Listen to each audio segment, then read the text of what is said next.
good morning, everyone. Welcome to Angel City's new performance centre from January this year. It's great to see some familiar faces and some faces that I've heard a lot about but I haven't had the pleasure of seeing yet. Thank you for being here. Of course, we welcome the media. We welcome Angel City FC partners, staff, friends and family. But while we're all here, we're also here to welcome Angel City's new head coach, Alex Straus. Welcome, Alex.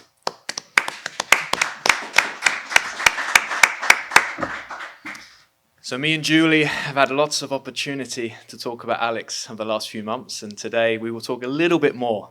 But the goal and the reason we're here is to be able to hear from him and for you to be able to dive into why we've worked extremely hard to bring not just a special coach but a special person to Los Angeles and to Angel City. We are very excited to start this journey, and it is going to be a journey. We've focused heavily on getting the right person who has had the right experiences in different contexts. Alex, originally from Norway, for those who in the room aren't fully aware of his journey so far, he has played, but also coached club teams, national youth teams. He finished his time in Norway being extremely successful, winning multiple trophies with Brann before going to Bayern Munich in Germany. Before Alex joined Bayern Munich in Germany, Wolfsburg dominated Germany. But the next 3 years was very disappointing for Wolfsburg because Bayern Munich took over. And of course, that didn't happen in one day or 1 week because Alex is a builder and a developer of players and teams. But Bayern Munich had the most successful period in its women's club's history. We were after someone who was going to bring a dominant style of play, who was going to build culture and develop players and develop its team, but also someone who's a winner. And through this very deliberate and intentional process, we held ourselves accountable. A lot of people will say global search these days, or a lot of people say we like these things. We were very intentional about what we believe LA and Angel City needs as we lead into a new era. And while we spoke to great people across all around the world from women's and men's football, Alex from the very beginning separated himself because of the expertise and the alignment in what we see the future of Angel City is, but also an incredible, warm, humble, collaborative person. Sometimes in all lines of work, smarter people are, the more difficult they can be. We have an expert, but we also have an incredible human being. And while I'm excited to finally get him here and in front of you and on the pitch, I want to give the opportunity to Julie to speak about the process, but also, before I introduce Julie, we all wouldn't be here without Julie. And as just before we walked in, she took a phone call from her daughter who wanted to know how it was going with Alex. And she said, I'll tell you in a few hours. But I said to her, Julie, thank you, the heartbeat of what this club is and has become. And I'm excited to hear you speak about our club and also about Alex. So I'll pass you over to Julie Ehrman. Thank you, Mark. Thank you all for being here. And most importantly, welcome Alex Enrique to the Angel City family.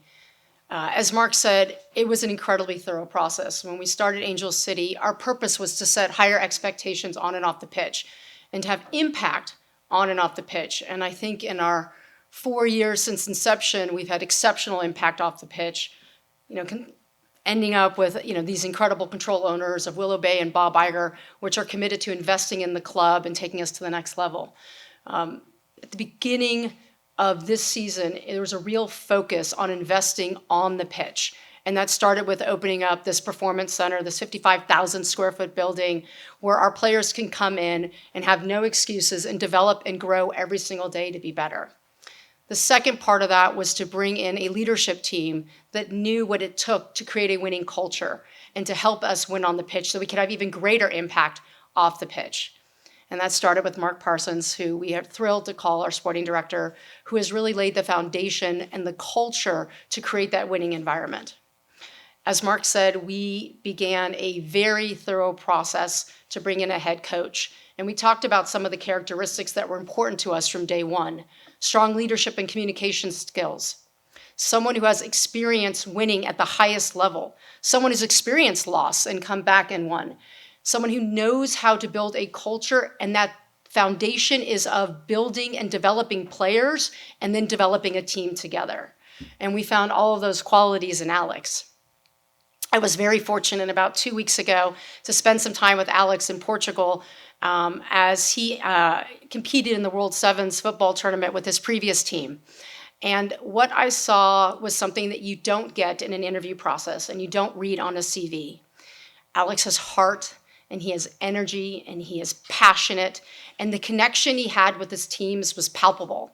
The way that they would celebrate him, the joy that they brought him and vice versa, was just something you can't learn in an interview process, and it's something that's so critical to Angel City. It's building that culture that not only do we feel here in the Performance Center, but we take into BMO Stadium, and that our community feels a part of.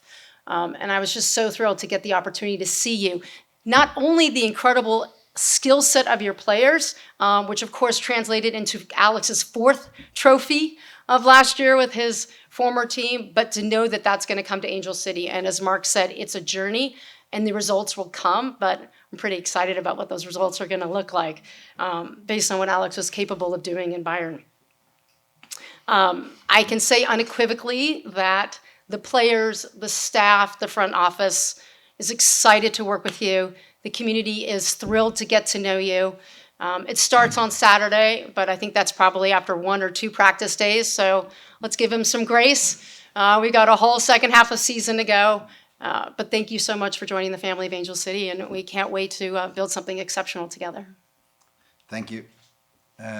Yes, get a little bit humble here now with all of these great words. And please bear with me. I've been in Germany now for the last 3 years, so my English got a little bit worse. It's got a little bit mixed up with my English was better before I went to Germany. But I will get there in the next couple of weeks. Just to fill in, very excited to be here for this challenge and what this club, this team, this environment is about. What Julie, Mark sold to me when we spoke. I think I spoke with you already in December, Yeah. and Mark came in January. So it's been a long process of getting here. I was at a good place, I must say. We were on a journey over there, so it would take a lot to get me out of there. But when I spoke to Julie, my wife is here as well, so I think it was at first I spoke to Julie and Matt and Mark Wilson the first time on the 23rd of December, if I'm pretty precise. And as you know, the time difference is big. It's 9 hours difference, so it was just on Christmas Eve then, when I was finished with the interview. I went up to the living room and I said to my wife, this could be very interesting. Let's see how it goes, but this can be very interesting. From there on, I just got even more and more excited about Angel City. And come February, I think we got to the next step and actually decided that this is where we want to go. I think it's been a really, really good process. It took time. We had a lot of meetings. We could ask each other a lot of questions to try to clear out probably differences that could come up during these type of processes. Also spoke to Willow and Bob. So I feel very safe when I made the decision that I wanted to do this. And from there on, it's just about preparing and getting ready to what's starting now. Again, what drew me here is like what Julie and Mark just spoke about a little bit. Is it's been done a lot. It's incredible, actually, what's been achieved here over the last 4 years. When it started 4 years ago, I was working on the opposite side of the world, and everybody know about Angel City from day one. And the excitement around the club. When I look at the games at the BMO, it's full stadiums, all of these things that you manage to do in 5 minutes. Normally it takes 10 years, 15 years to create that. So these type of people I want to work with, who can create that excitement and these things. Of course, it's also true that there is potential to do better inside of the white lines, and this is what we want to do. So, for me to be a part of that potential, try to fulfill the potential of this club and this city, and it's also about LA. It's like a sporting city. All of things going on here, that we can be a part of that, and eventually, in the end, winning, because that's what it's about. But that cannot just be winning one time.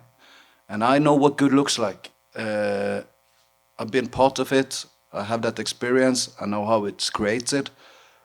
But you need to build a foundation also on the pitch, and you need to build that environment that wins and wins again, because the first time everybody can do. But when you do it the second and the third and the fourth, and you create the dynasty, that's what we want to do. And then you need to go not the short road, you need to go the longer road. That's why we stay here we come here and we commit ourselves for a long time. And we're surrounded by people who also know this, even if it's on other parts, not on the football pitch, but in business. We have Marcus won in the NWSL also more than once, and to have that experience around me, it's very important, because I'm new to this league. I've been in Europe.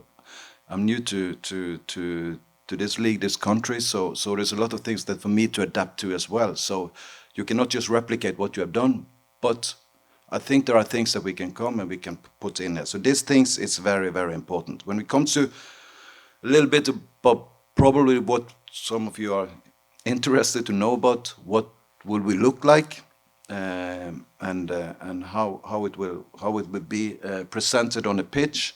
I think my philosophy is centered around people.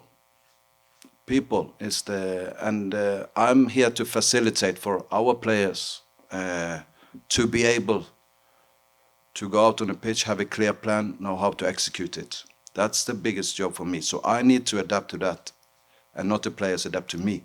And you need to find that balance. But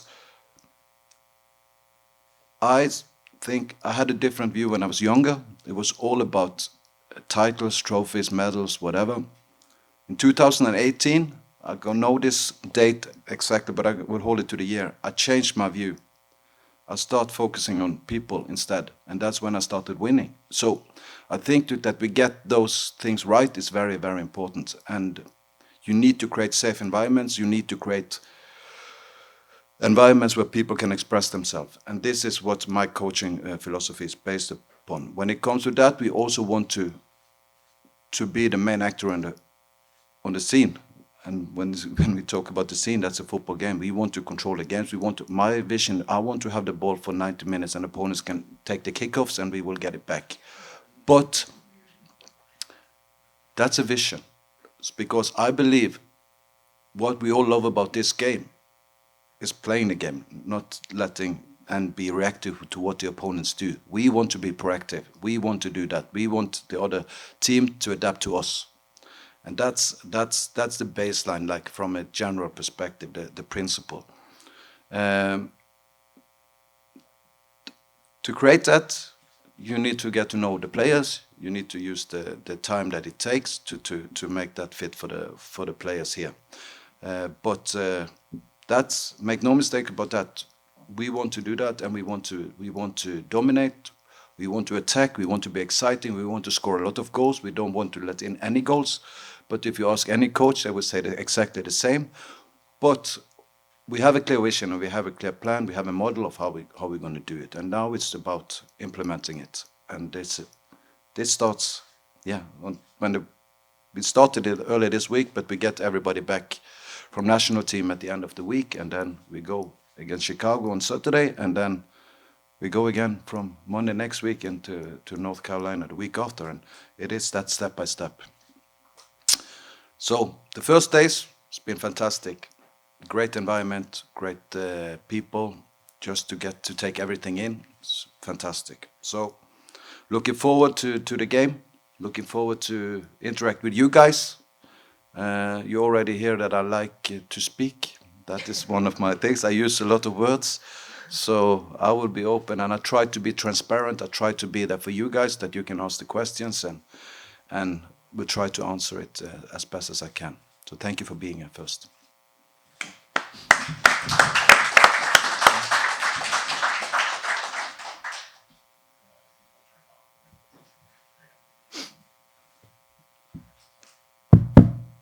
Okay, so now we'll start with Q&A. We just ask that before asking your question that you give your full name and the outlet you're coming from.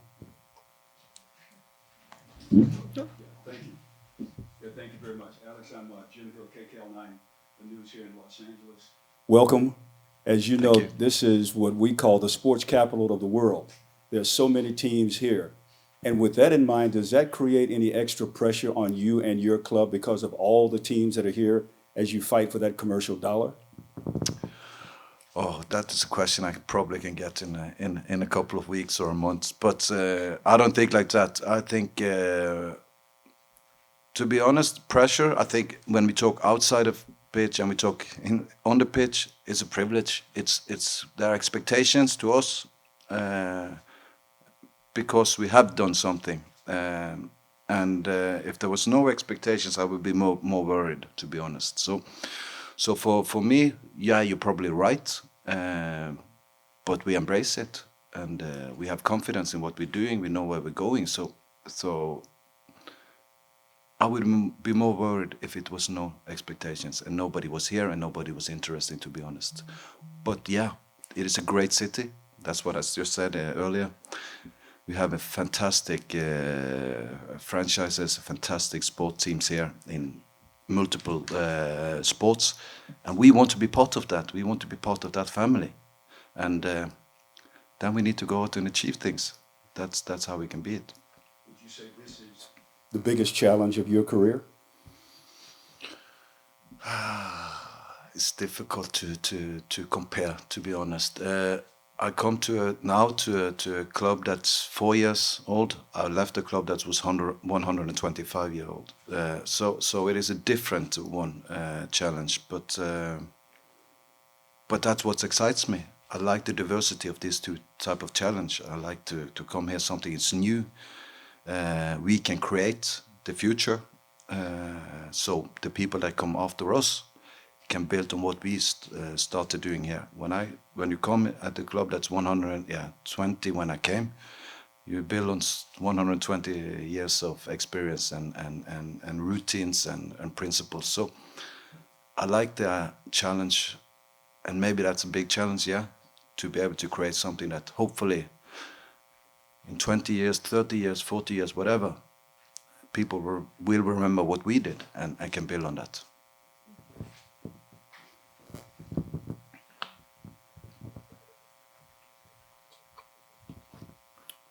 Hi there, Benjamin Royer with the LA Times.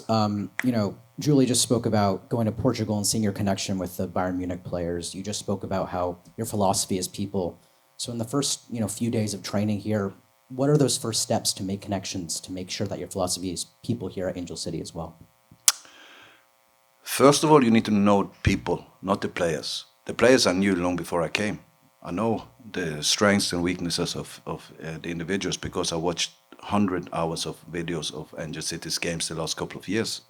But I need to know the people, and I need to know what makes them tick. So how can I get the best out of a Sarah Gordon, or Kristen Press, or Riley Tiernan, or whoever we talk about, Alyssa Thompson or whatever.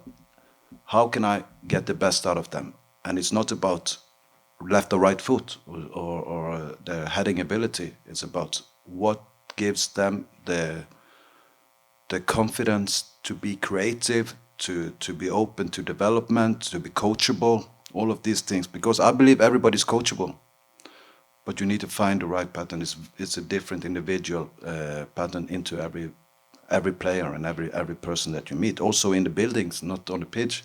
I need to know. I see it as my responsibility to get the best out of all the people around me, even if it's professional or if it's my kids or whatever. I try to be that person, and I think that should be a goal for everyone to try to do that. That's why or not why. That's how you make 2 + 2 become 5, and we need to do that. We cannot.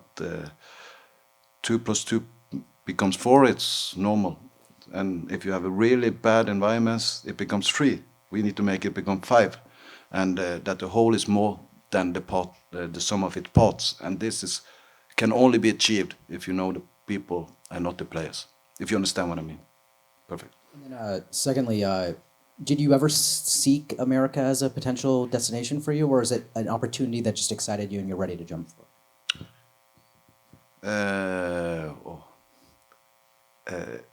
I could have been in America before, more than once. But this felt right, if I can say it like this. It didn't feel right. Maybe before, the timing was wrong. The city that we just spoke about here excites me, the location and what's been achieved in the city. The challenge excites me because it is still room in our trophy cabinet. So that excites me. And it needed to be somewhere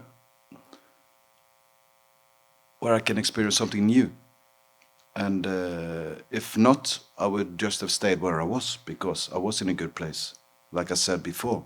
So it needed to be something that triggered me, to make me grow as a person also, because that's important for me. I need to go somewhere where I can challenge myself again and do that, like I did 3 years ago in Munich. Now I needed to do it again. And like we talked, the challenge is big.